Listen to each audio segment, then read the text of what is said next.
Good morning and welcome. Good morning.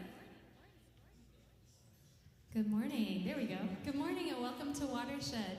Please stand and join us as we sing some songs.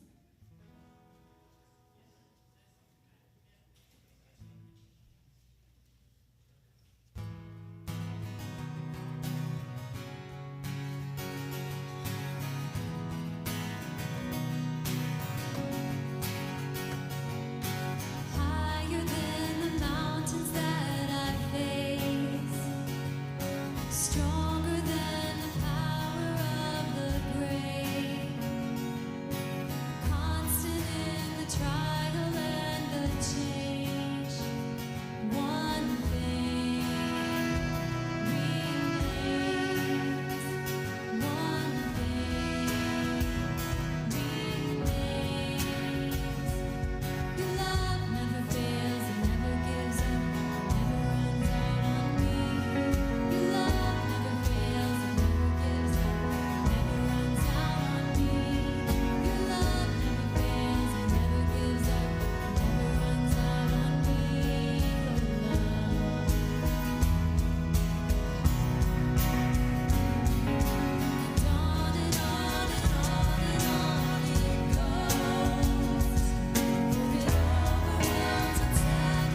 till I lay my head, I will sing of the goodness of God. And all my life you have been faithful. And all my life you have been so, so good. With every breath that I am able, oh, I will sing of the goodness of God.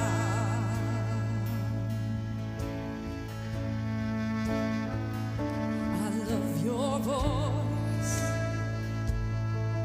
You have led me through the fire in darkest nights. You are close like no other. I've known you as a father. I've known you as a friend, and I have lived in the goodness of God. And all my life you have been faithful. And all my life you have been so, so good. With every breath that I am able, oh, I will sing of the goodness of God. Your goodness is running after me.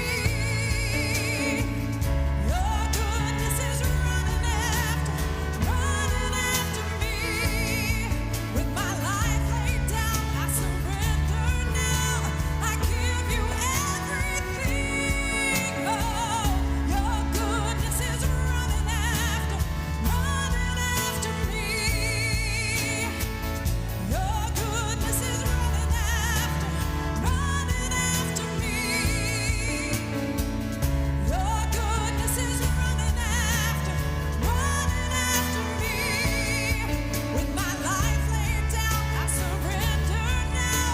I give you everything. Oh, your goodness is running after me.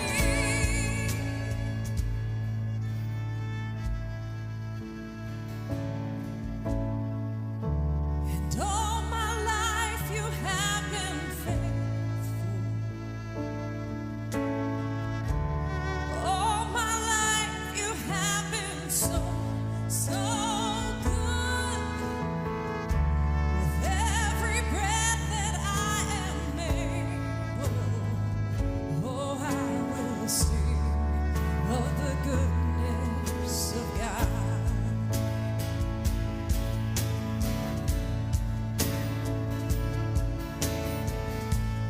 All my life you have been faithful. And all my life you have been so, so good. With every breath that I am able, oh, I will sing of the goodness of God. Oh, I will sing of the goodness of God. Oh, I'm gonna sing of the goodness of God. God, this morning, as we inhale, as we take a breath in the middle of our year, in the middle of this summer, I just want to acknowledge the vast array of experiences and emotions, positions in life that are represented in this room this morning. God, as we think through today, as we think through the past, and as we look forward to the future, may we be reminded of your goodness. God, may we look at one another, and in our humanity, our shared humanity together, may we see the presence, the overtures of the divine. God, may that flesh and blood experience with one another in community. May that inspire us. May that give us hope. May that create optimism and passion and fervor to be agents of change and goodness and kindness and mercy and grace in a world that is in such desperate need of such things. It's in Christ's name we pray. Amen. Thank you. You can be seated this morning. My name is Matt, and I'm the lead pastor here at Watershed. Thank you for being here on a hot and muggy Sunday morning, right? I just got back from Orlando this past week, and I thought, I can't wait to go back to Charlotte for some relief, and no such luck. There's a few things I want to draw attention to this morning. If you're someone who's trying to figure out, what does it mean to connect here? What does it mean to find some traction either with some other folks or some conversations? There's two things that are getting ready to happen within the next 4 to 6 weeks. One is something called regional collectives. Several years ago, we started to recognize how dispersed we were as a community. Some of you drive 25 to 35 or more minutes just to be here on a Sunday morning. And so regional collectives that happen 3 or 4 times a year are opportunities for you to get to know someone that lives in closer proximity to yourself, maybe 5 or 10 minutes away, or maybe even in the same neighborhood. One of the most enjoyable experiences that I have is hearing someone say, we lived right around the corner from each other, had no idea, and now we walk our dogs, or we share a meal together because we live in the same neighborhood. Regional collectives offer that possibility to take place. Here's the thing. We have host sites. These are in-home sites, and they need to know who's planning on coming. And so if there's a way, or if you're able to go ahead and using the QR code, sign up for your region in the app as it pulls up. You can kind of see the different neighborhoods that are represented. And if you can go ahead and, even if the host site has not been named yet, just know it's going to be close to where you live. And those are going to come into fruition in formation a little bit more over the next week or so. So I want to make you aware of that. Also, Preface, which is kind of our on-ramping experience, starts August 14th. It's 4 Tuesday nights in a row. It's one of the things that I enjoy so much about the work that we do here. I love doing Preface. It's one of the things that I would do if you, I would pay you to let me do that, but don't tell our lead team that because they might take me up on it. But that's happening the 14th. Would love you to sign up and be a part of that. Also, we're doing something that has never happened at Watershed since I've been here. Our students, our high school and middle school students, are going to camp. And it's a very small intimate group that's going. Nevertheless, we've got a couple of families who have multiple students who are trying to get there. Plus, we have some additional cost for our leaders that we're trying to cover. And so if there's a way for us to, this morning, raise about $1,000 to $1,500, then that gives us the opportunity to provide some relief for some of those families who have multiple kids, and also cover some of the expenses for our leadership that's going to be attending that week as well. If you go to the QR code, there's a drop-down menu that you can access that gives you a place to actually specifically give towards this, and we want to ask you to be a part of that this morning. And then also there's, I don't know if I'm out of order here with our guys in the back, but there's something happening this Saturday that's going to be taking place here at Watershed called the Faith and Labor Panel. As you're walking in the door this morning, to the left, there's a board with the 4 different liberation partnerships that we support, one of which is Bishop Tanya Rawls, who started an organization several years ago called the Freedom Center for Social Justice. And this Saturday from 1 to 2:30 here at Watershed, there's a free panel that's going to be discussing faith issues that inform workplace justice. It's a free event. So if you're interested in connecting, if you're interested in being a part of a conversation that has an impact here on the city and some of the justice issues as it pertains to workplace, we'd love to invite you to be a part of that. And then lastly, I was out of town. My wife, Donna, who's right here, we were on vacation in Orlando. Again, it's like vacationing on the surface of the sun. But while we were gone, we were so jealous is probably too strong a language, but I'll throw it out there. That we just wish we could have been here because of what was happening last Sunday, not the least of which was the Kindred auction. And I know they had a Target number that they were shooting for that they achieved. Somewhere between $4,000 and $5,000 of resources were raised. So give yourselves a big round of applause. I know it was it was a sweaty experience, but man, you guys crushed it. Thank you for being a part of that and being so generous. Those resources now help fuel our Pride Parade event that happens on August 18th. And quick side note, man, if you haven't put that on your calendar, would you please consider doing so? That is a huge day for us here at Watershed, and the more the merrier. We want to just flood the downtown area, and you're more than welcome to walk with us in it or stand on the sideline and cheer. Stand on the sidelines and cheer. And there's actually going to be something we're going to see that day differently on Sunday morning. We'll tell you more about that in the weeks ahead. And then finally, generosity here is a big deal. It takes resources, real resources, in order to fuel who we are here at Watershed. And if you're willing or you have the capacity to do so, we'd love to include you in some type of recurring generous expression here at Watershed. You can go to the QR code there or use text messaging, or there's boxes in the back. But there's real safe and secure ways of doing so there. And thank you for being here this morning. And now is this time of the day or the time of the morning where, if you're new with us, we just take a moment to say hello to one another. So whatever is the appropriate way, I always use the elbow or fist bump or hug or high five or just bow in deep respect. I don't know what your way of saying hello is, but take a moment to greet someone near you. Thanks for being here.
your seats.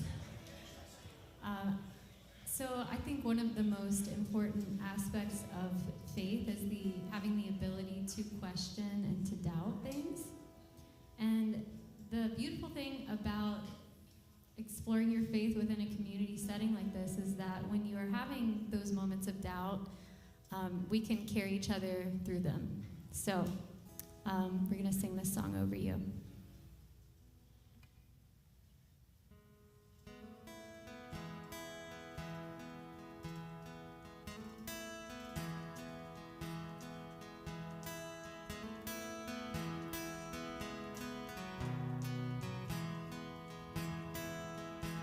I see where you've been, stuck in your doubt. I know where you are and I'm coming to bail you out. Engulfed in your sin and what you have known. I know where you are and I'm coming to carry you home.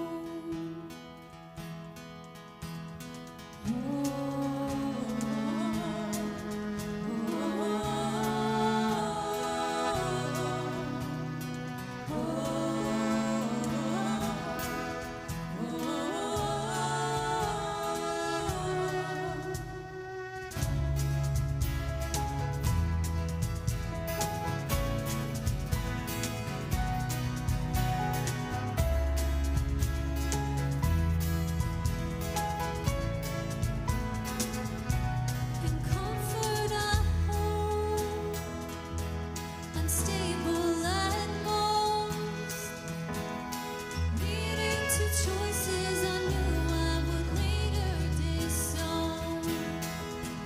They won't go on their own, and pearls on my brow were cleft in my hands. If only I could use them now.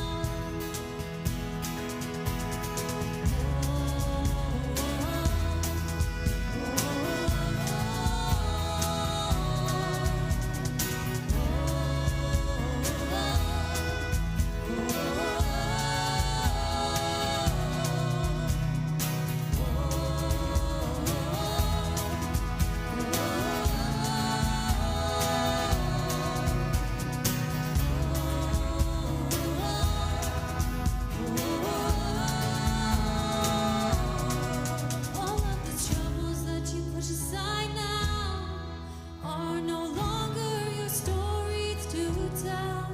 All of the words that never left your mouth are no longer what's holding you down. All of the troubles that you push aside now are no longer your stories to tell. All of the words that never left your mouth are no longer what's holding you down. I'll carry you home.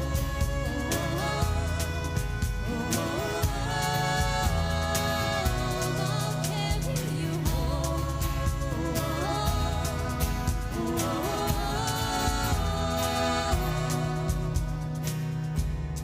Engulfed in your sin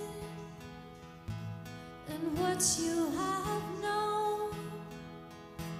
I know where you are and I'm coming to carry you home.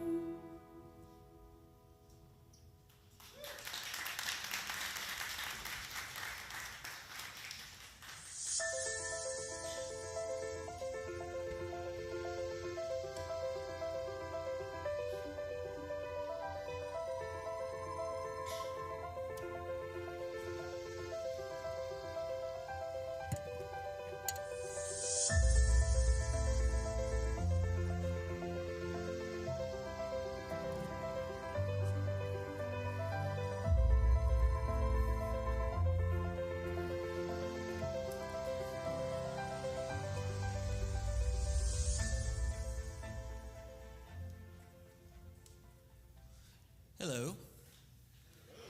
Okay, there was a little bit of a delay there, but that was excellent. Well done. Also, well done for showing up this week. Like, We had a late 4th of July. Matt has already mentioned the heat. It's awful. I mean, I guess it's nice in here, which helps. You're probably much more comfortable than all the people who stayed home today. So congratulations, you have that going for you. My name's David. My name is Blair. And you can see that as well.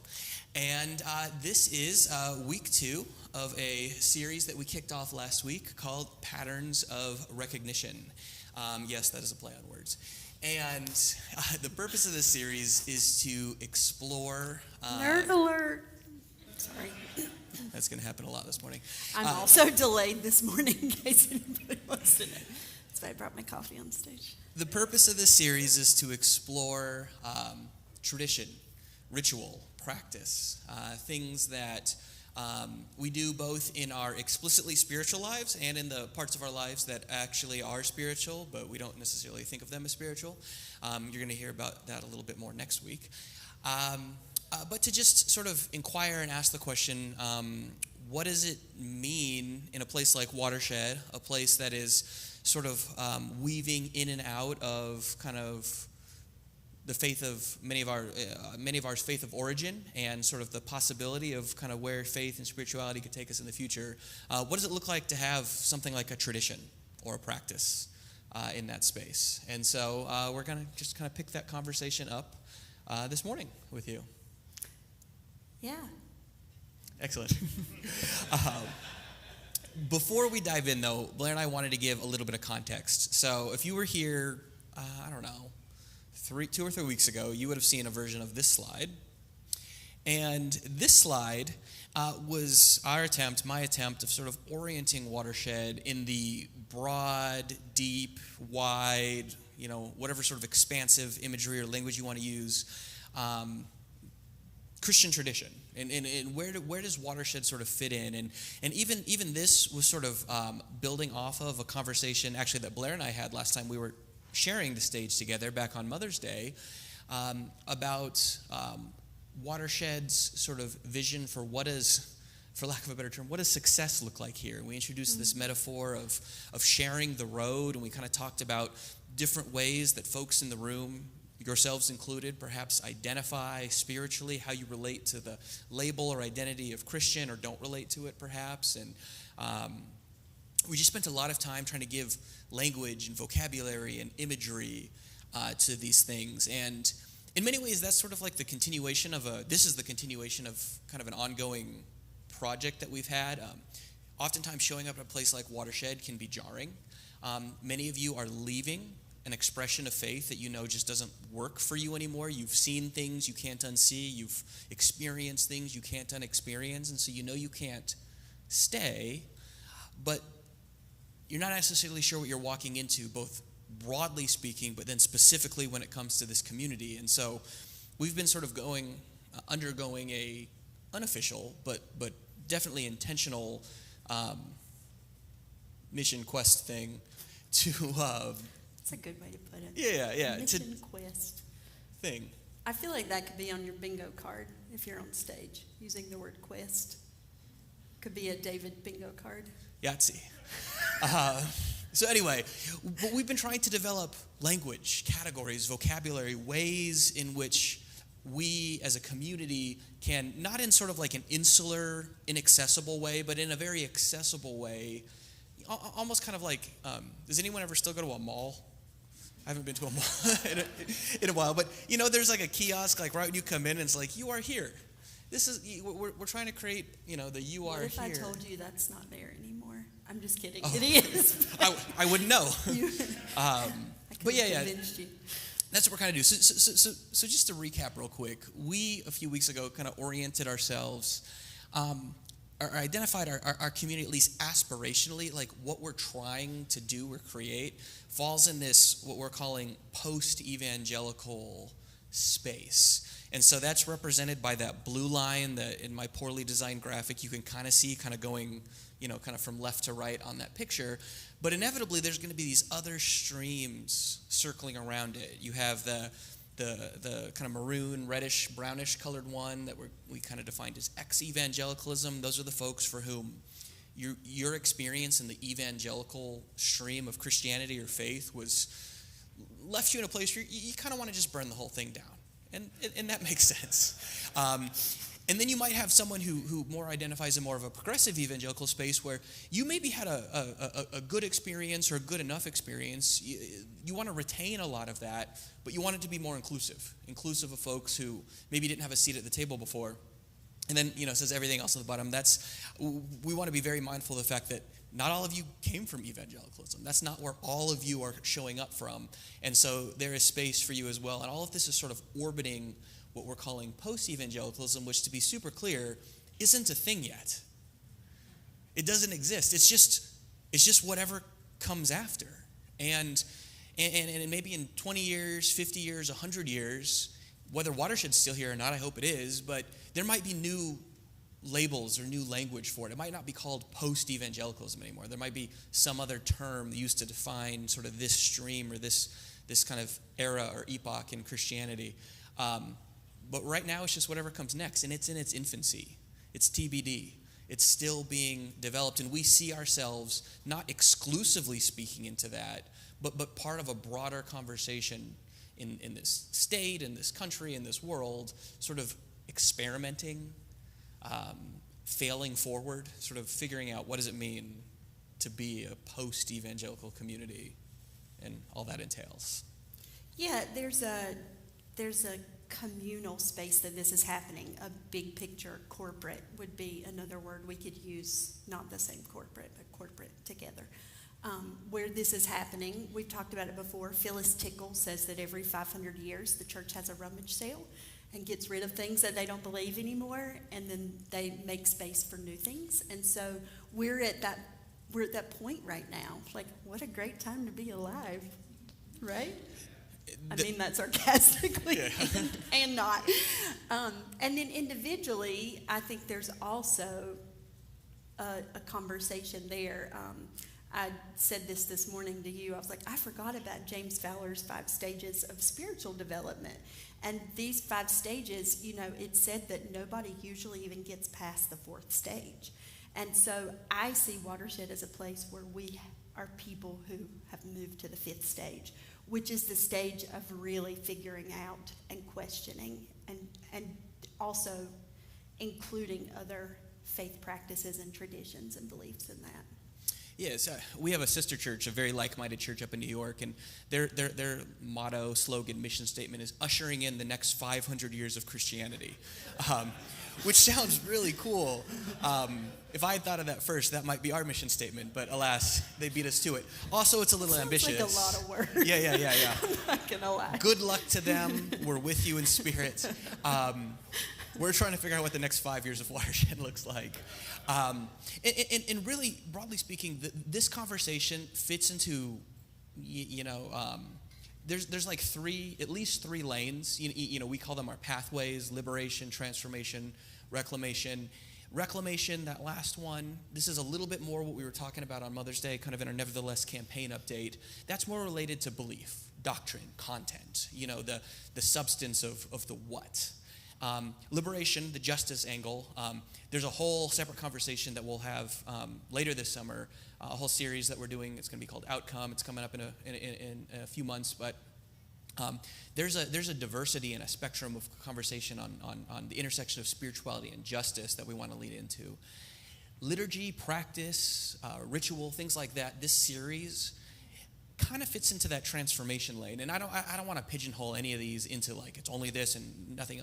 Obviously, Venn diagram overlap. You can kind of picture that, but very much what we're trying to do this morning, but also in this series, is what is the form? What is the shape of our practices as a community? And there's going to be an individual element to that. There's going to be practices, spiritual practices that you foster and sort of posture yourself in your own life that might not look like the person sitting next to you, but then there are communal, corporate, and the good kind of corporate, like Blair mentioned a moment ago, things that we can do collectively, and some of that might involve going back to old practices, communion, baptism, prayer, things like that, and figuring out, okay, what are ways to sort of reintroduce or reimagine, reclaim these in our lives today. But there's also space potentially for new rhythms, new practices, new things. This gets into that whole post element of the post-evangelical. What comes after? And so that kind of is where we want to continue this morning. Blair and I were kind of prepping for this, and you know, we were throwing around the word liturgy, which, especially if you have come from a more evangelical context, that's not a word that gets talked about a ton. You know, it means work of the people. If you're in a more mainline, you know, Episcopalian, Presbyterian, whatever, you might hear that word more often. So we were kind of like, do we have synonyms? Do we have other words? And you had one I thought was really interesting. Yeah, so whenever I hear the word liturgy, what comes to mind for me is the word formula. So call it my math brain, whatever you want to. But like liturgy makes me think of, if you do this plus this plus this will be your outcome. It's going to equal this every time. And I grew up in a Methodist church, and that's how it was. Like every service included the exact same elements every single week. And I would write down and memorize all of the prayers and all of the readings so that I could, you know, be cool like the grown-ups. So, they knew them all. And many of you are probably here in part because of our formula. You know, so one of our variables that we're plugging in is our inclusivity. You know, we are a fully LGBTQ affirming church.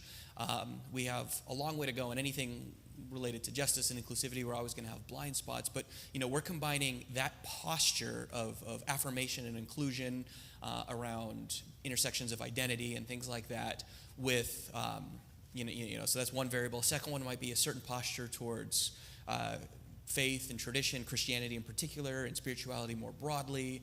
You know, a curiosity, which we'll get back to that, but an openness to sort of explore our received relationship with you know, things like sin and salvation and the Bible and things like that. So we're combining those, but then a certain form of service or expression. You know, I'm wearing a T-shirt that I ordered off Instagram instead of like priestly vestments, you know, and things like that. We have some churches that we're very good friends with down the street that share a lot of our convictions when it came to those first two variables. But then if you were hanging out with them on this morning, you'd be experiencing a very different liturgy, a very different formula for kind of the shape of their service, and then that spills over and carries into the rhythms of their week and their practices. There's nothing wrong with that. It's just a different shape. And so that's kind of what we're interrogating is not just the content, not just who's included and what do we believe, but then how does that form like both the explicit practices, you know, like I mentioned, things like prayer, baptism, but the unspoken practices, just the rhythms and the routines that we engage with individually and as a community. Yeah, there's a quote that I continue to see that talks about how we as a culture just struggle with discomfort as a whole. And so we've made what's uncomfortable the enemy, and it's not. And I think things have really shifted, like I said, for families, individually. Like I grew up on a farm. We worked on the farm every day, so Sunday was a special day. You know, it was meaningful for things to happen that were different on that day. And I think now families have adopted more of that, let's make every day special. Like let's celebrate the small things. Like one of our families, their Stuffy had a birthday 2 weeks ago where they bought the cupcakes for the Stuffy, and the kids had made a banner that hung on the mantle that said happy birthday, whatever the Stuffy's name was. I think it was Poofy or something. But these are things that are also, that to me is liturgy and a practice and a sacrament, something that's special. And I mentioned this last week, kind of setting up this series before we introduced what was a very, for many of you, unexpected or novel or new kind of liturgical spiritual experience, which was we invited local drag queen Anya Nerves to both first have a conversation up here on stage and then to perform.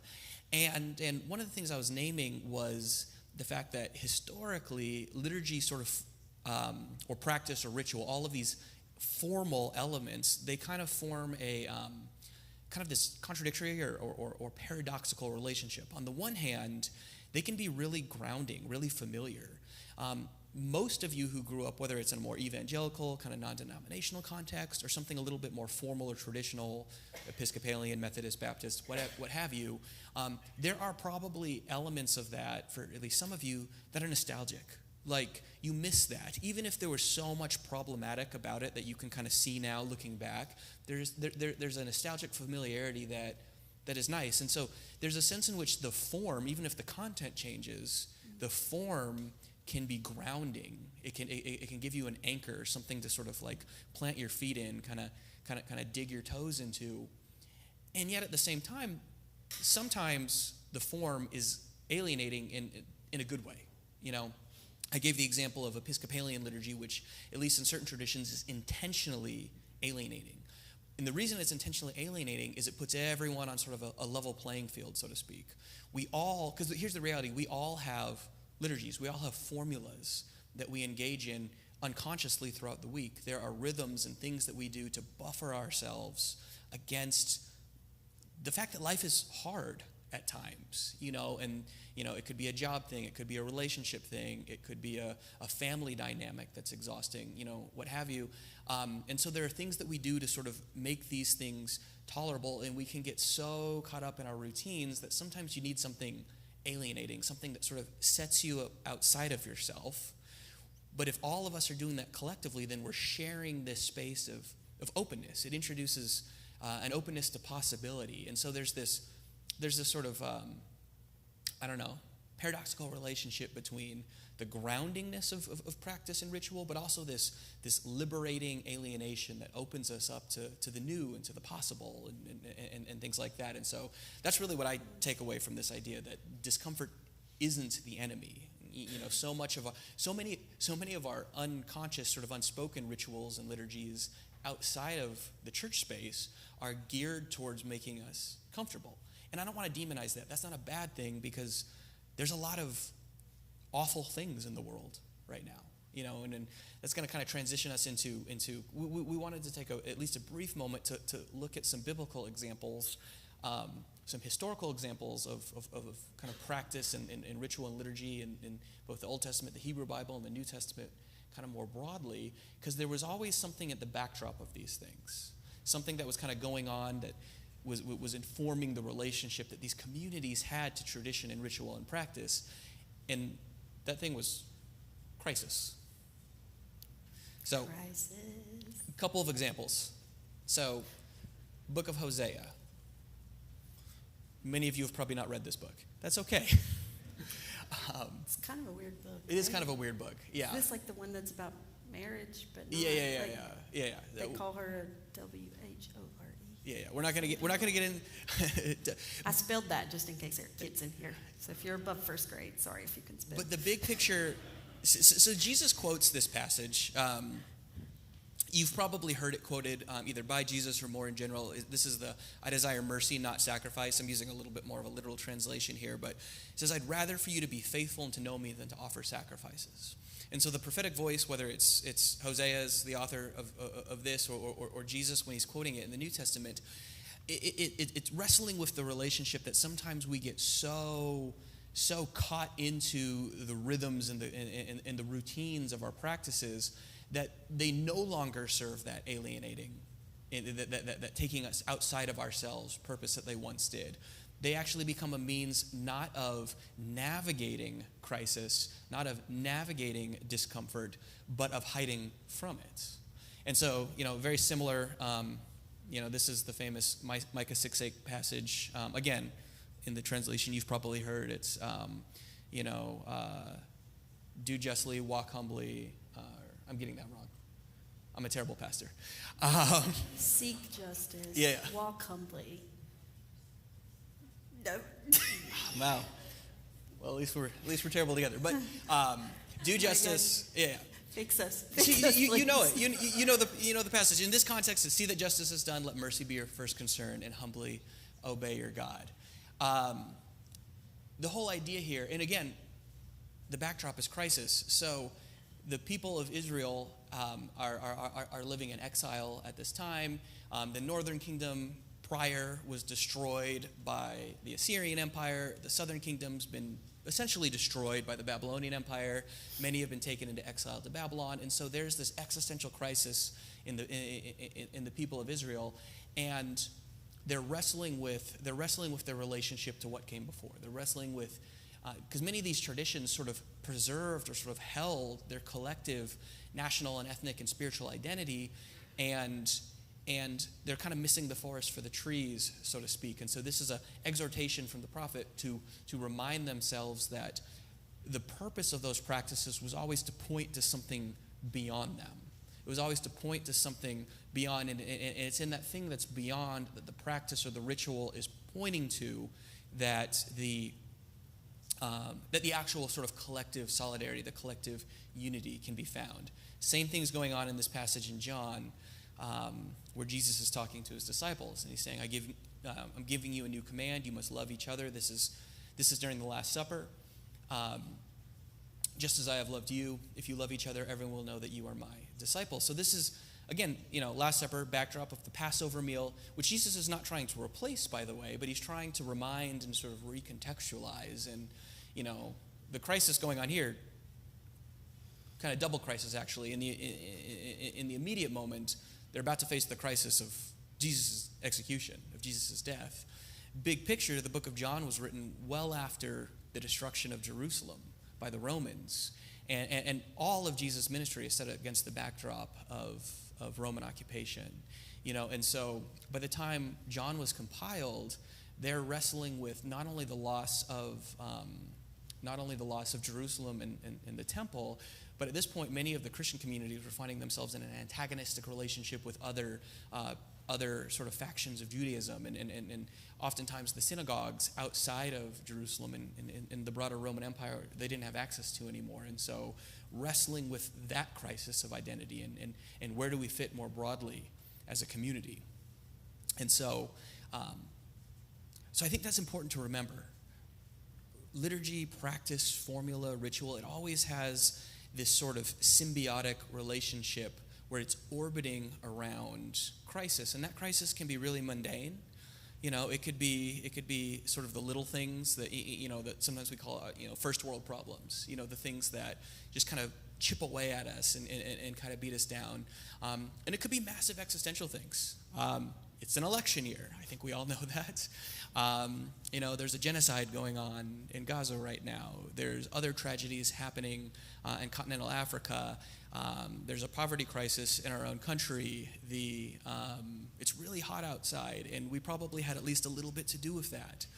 And that's not going to change anytime soon. And so whether it's the small things, and sometimes, I'm kind of speaking confessionally now, another good practice for myself, sometimes the big things make the small things unbearable.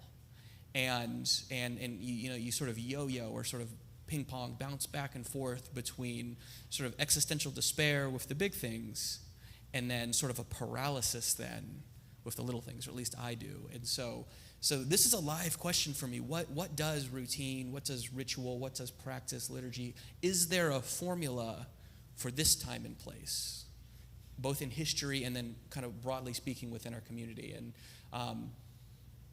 we're a community of first words, not last words. And, we've already set up kind of where we're orienting this conversation when it comes to where Watershed is historically as a community and how we kind of fit into the broader conversation. But we do think we have a few ideas that we want to experiment with, not just this morning, but over the next few years. Like, these are things that our community can sort of interrogate and wrestle with that we think might inform not just the content of our beliefs, but the form of our practice as well.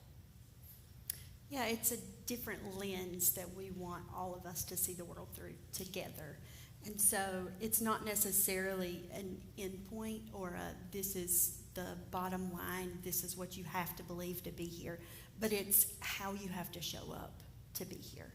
Because we do want it to be all, but that's hard sometimes if somebody comes in without some of these things.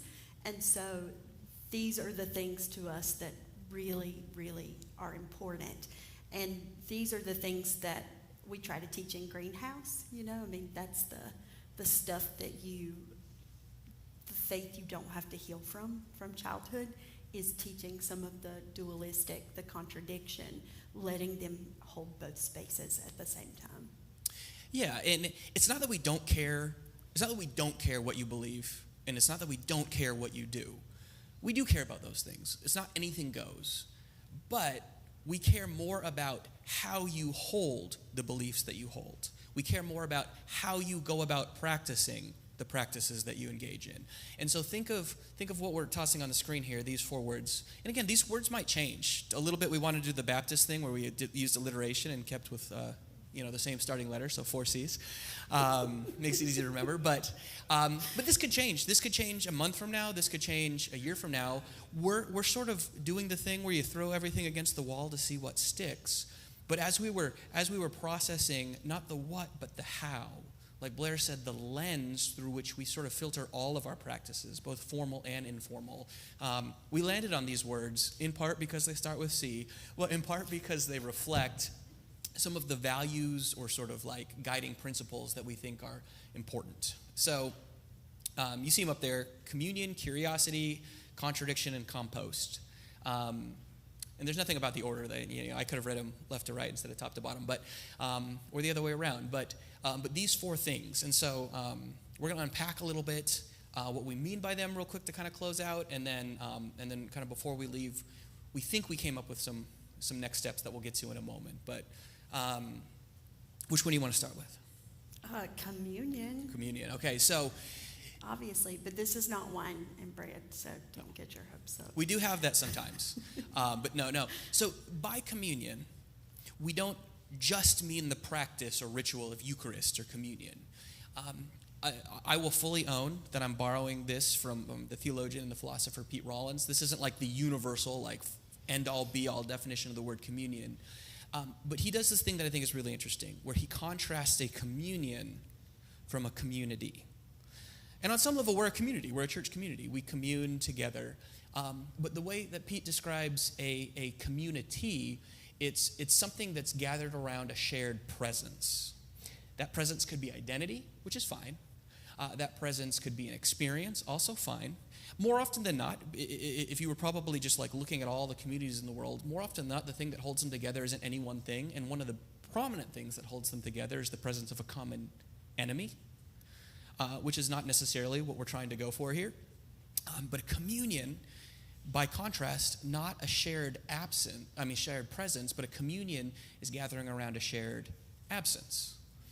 In the case of the actual practice of communion, that's what we're modeling kind of through the elements. The absence of the body of Christ, we have a substitute in place that we're using to sort of reflect on and remember the life, death, and resurrection of Jesus.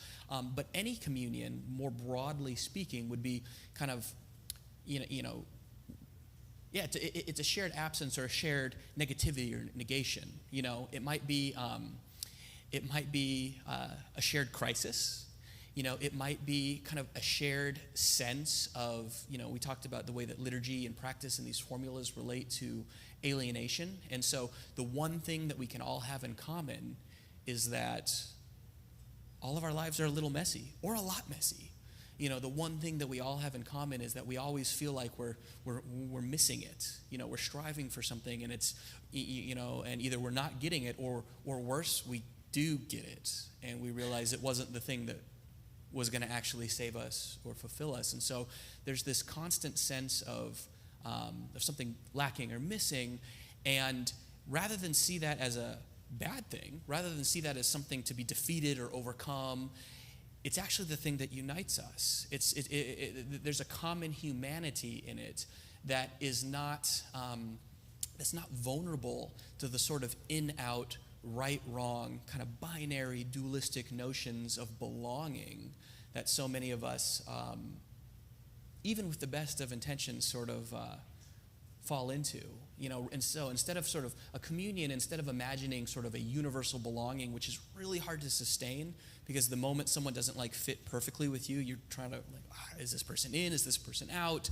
How do we relate to this? A communion sort of names a collective or a universal non-belonging that we think is actually, we think that distinction is important. We think that actually might be a little bit more sustainable long term. So when we think about our practices, this element of communion is there something that can unite us in the way that it sort of creates a space of solidarity around not what is, but what's missing. It kind of gets at maybe an earlier notion of the Holy Spirit, where it was often called the Holy Ghost. Because what is a ghost but a present absence or an absent presence? But it's substantial. It's not a nothing. It's a nothing that's a something. That's what a communion is. So that's what we mean by communion. That's the lens that we're kind of thinking through some of our practices through. Nice. I love that universal non-belonging. That's one of my favorite things you say.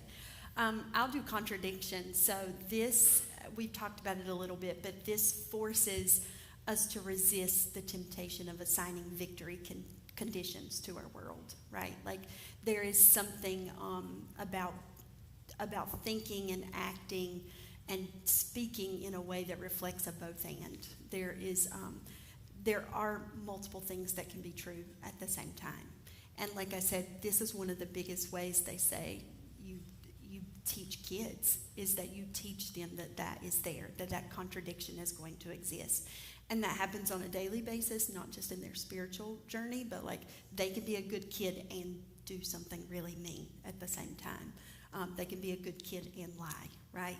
So that's an example with families, but there's a lot of both ends that we have to hold here, and that contradiction is important. Even going back to this one conversation on liturgy, like we could have gone through the history of baptism, and the contradiction would have been, like it would have blown your minds to go through some of that, how it started, how it's going. It just changes the way that you see things. Yeah, and this kind of sets up the next one that we're going to look at. But there's this notion of play or playfulness in contradiction, and even bringing up play. A lot of our kind of more broader references this morning have been towards heavy things. The terrible nature of what's going on in our world, the challenges at times in our own personal lives, and yet at the same time, I kind of want to hold that up next to this notion of play and playfulness. Last week with Anya talked about one of the 3 rules of drag. One of them is you got to have fun, and I really wanted to key in on that because I think there is something almost defiant first about elevating play and fun and enjoyment sort of in the act of resistance or in justice work or justice seeking. But beyond that, play does get at something experimental, which is what we mean by this compost idea, which is the idea that, like, you all kind of understand. This is probably the one that was most surprising to show up on this list. The others are kind of like cool, abstract, like values, and then composting. But it's compost in many ways is sort of a resurrection-themed idea. It's taking dead things and allowing them to fuel possibility, allowing them to fuel new life. And you can sort of be playful, like I said, with this definition of death here, not just literal death, although that's important, but sort of symbolic or metaphorical death. Any sort of limit, anything that sort of represents a failure, something that sort of like an obstacle that you run into that can be experienced, and sometimes we sort of just take for granted and treat it as if it's an ending without, as the song goes. How does the song go? Every new beginning, some other beginnings. Comes from some other beginnings. Yeah. Closing time. So I knew that better than Micah 6:8. Yeah. That's probably not. We're great pastors. But the idea is, we do talk about failure a lot here, and failure being generative and able to produce the conditions of new possibility. And in many ways, that's what play is, right? When kids or adults are playing, you are entering into sort of like an arbitrary limit, an arbitrary rule space. Whether it's formally with sports or informally when kids are just figuring out how they relate to each other and kind of practicing being adults. They're creating limits. They're creating rules. They're creating failure conditions by which new possibilities are born. And what do we call that formally? Practice, which is exactly what this series is about.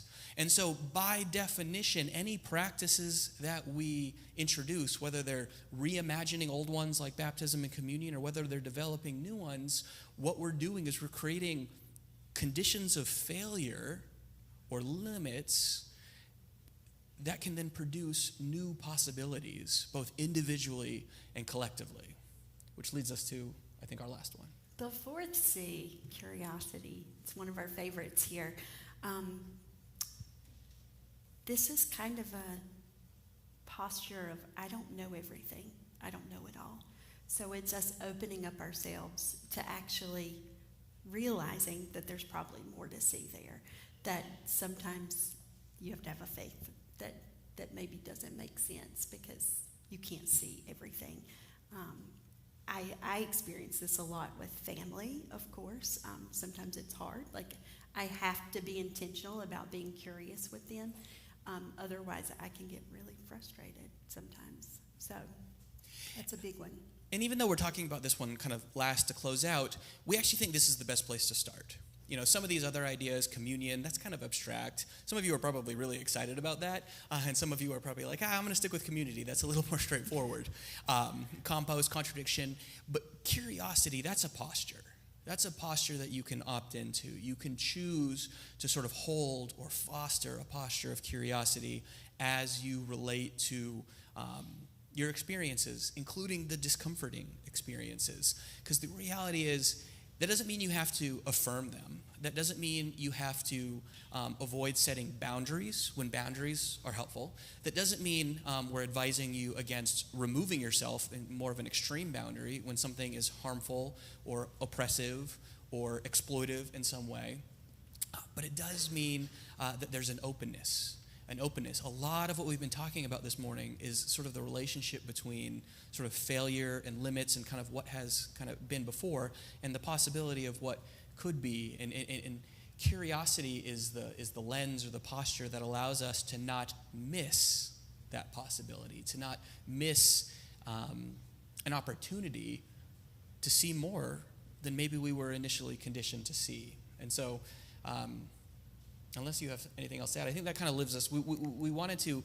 This was very very lesson-y this morning. It was. Yeah. I feel like we're teachers. That's okay. You literally are a teacher, legally, like you are allowed to teach here in this state. But no, we wanted this to be practical, and the reason for that is in part because we're exhausted and we didn't feel terribly inspirational this morning. Just that's us being honest. But on top of that.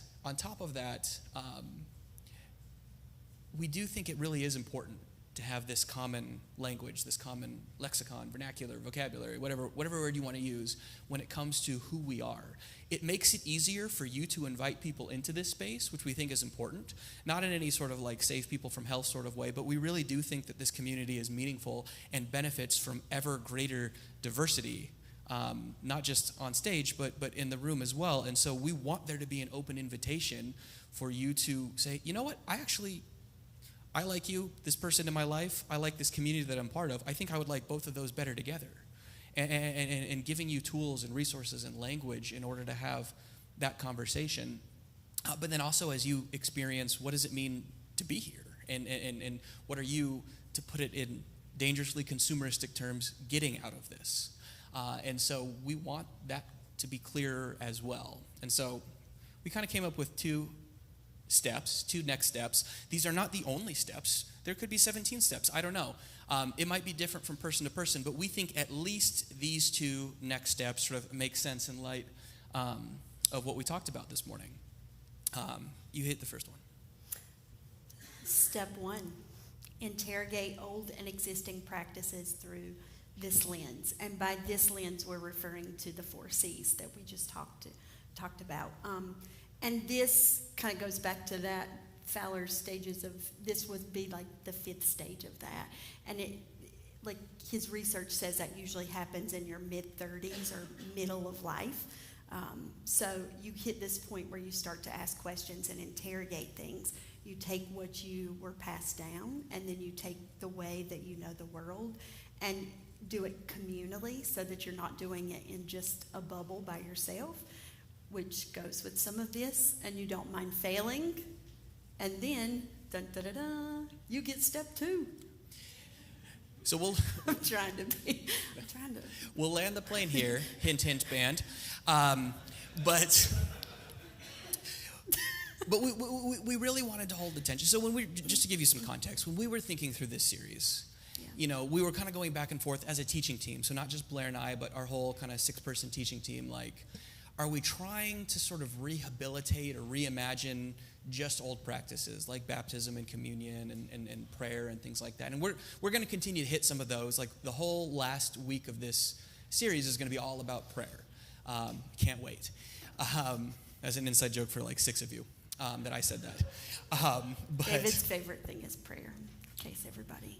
I'm going to totally change that narrative on the last week of the series. But so on the one hand, we're wrestling with that. But then on the other hand, the reality is a lot of us are here because those old things didn't work anymore. And, there's that whole kind of, Jesus talks about you can't put new wine into old wineskins. There is sometimes a incompatible relationship between trying to sort of shoehorn or sort of like, square peg into round hole metaphor, whatever imagery you want to use. It can be difficult to try to make the new and the old sort of fit together. So we also wanted to create a set of values, lenses, sort of interpretive tools to allow us to playfully experiment, fail forward, to continue to use that language. What would it look like for us to develop new practices? And here's the thing.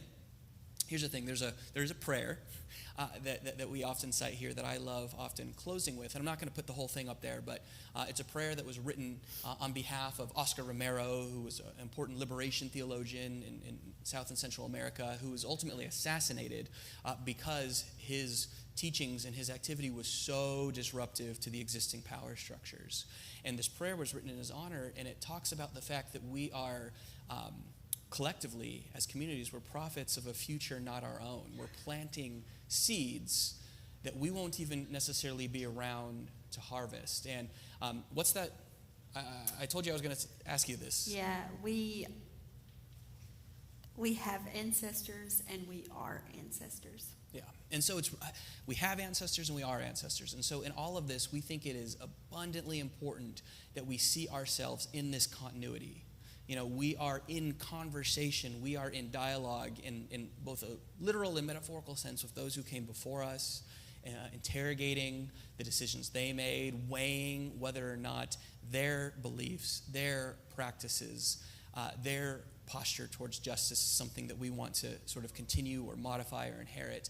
And at the same time, we bear our responsibility of planting seeds that the people who come after us are going to do that same sort of evaluative process with. We have ancestors and we are ancestors. And so that's it. That's what we wanted to leave you with this morning, is kind of this roadmap or this rubric to think about all practice, not just the explicitly spiritual practice. Next week, Sean and Cedric are going to be here, and they're going to sort of wrestle with or explore that kind of binary divide between the sacred and the secular, and hopefully give us new lenses to maybe think that divide isn't as necessary as many of us often assume. And then this morning can serve as sort of an apparatus that you can put into practice as early as next week, experiencing what they're talking about kind of through this lens of contradiction, communion, composts, and of course, if you need to start somewhere, curiosity. Yeah, and this will be liberating for some of you, and for some of you it will bring about great loss, and it's hard. This is something that it can be a really stressful process to go through this, but it's a stress that is of strength, like lifting weights. Like, it's going to make you stronger, even though it really sucks in the moment. And so as you contemplate your discomfort, we thank you for being here, and we invite you to do that to the backdrop of wonderful music. Thanks.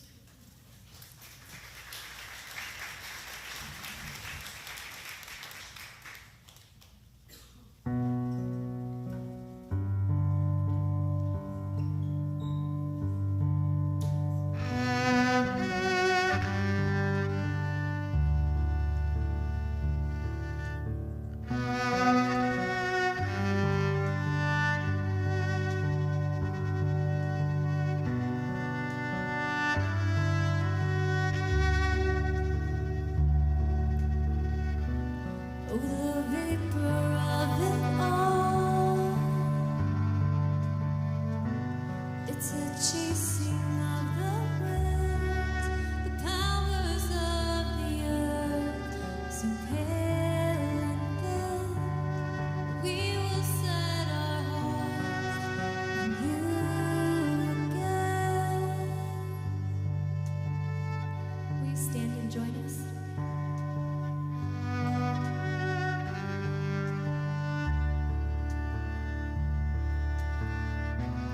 Heaven taunts the hearts of men. We can feel it from within, the beauty of it all, the mystery, the swelling of a voice, a rising sea. Holy, you, O God, are holy. Trees clap their hands for you, oceans they dance for you. You are holy.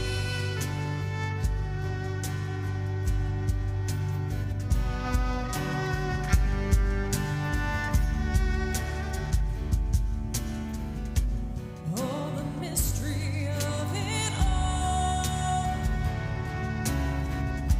I can never peer within, could never find the words or understand the fullness of a God become a man.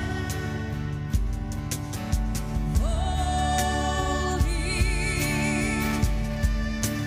you, O God, are holy.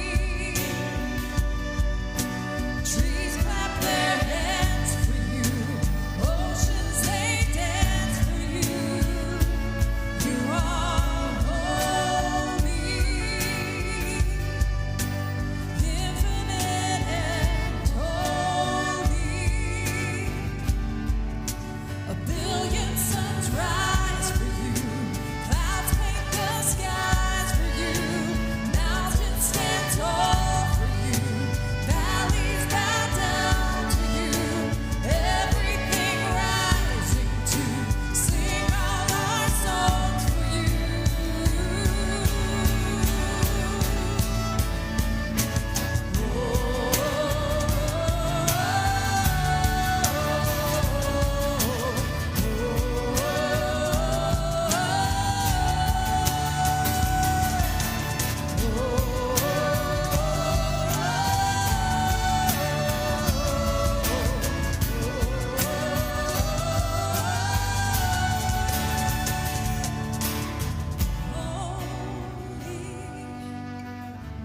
The impossible and holy. Kings become fools for you, kingdoms to rule for you. Vapor finds ground in you, music finds sound for you. Kings become fools for you, kingdoms to rule for you. Vapor finds ground in you, music finds sound in you. Everything rising, everything rising, everything rising.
Yeah, go ahead, sure. Yeah. God, this morning, I think the thing that we grapple with or that we're trying to reach for are these tangible, predictable, often formulaic ways that we come together that reminds us of the ground that's under our feet and the divine vastness of all that is, both at an expansive level in our universe and at a molecular level in our bodies. And often we miss that everything is drenched in the sacred. Every last thing. Our breath, our presence with each other, both the material and the spiritual world are so often the lines are blurred if we really pull back the curtain and consider all that is. I think this is maybe what Jesus was trying to point to when he said, I just long for my disciples to know the oneness that exists between themselves and God. And may the work that we do together and the community that we form together, may we recognize that not just in ourselves but one another and throughout all that is in this world. May that breathe life and hope and grace and healing into ourselves and into this world. We love you, God. It's in Christ's name we pray. Amen. Thank you for being here this morning. Speaking of ritual, it is the first Sunday of the month. And if you are a part of our community for any amount of time, the first Sunday of the month, we partake in what we call the practice of the stacking of the chairs. And it is where we stack our chairs and we push them to the side because a crew comes in and pays attention to our floor and sweeps and mops our floor. And so would you help us this morning as you're leaving? Use this as an opportunity to get to know one another. But if you could stack those chairs, thanks for coming. Have a great week.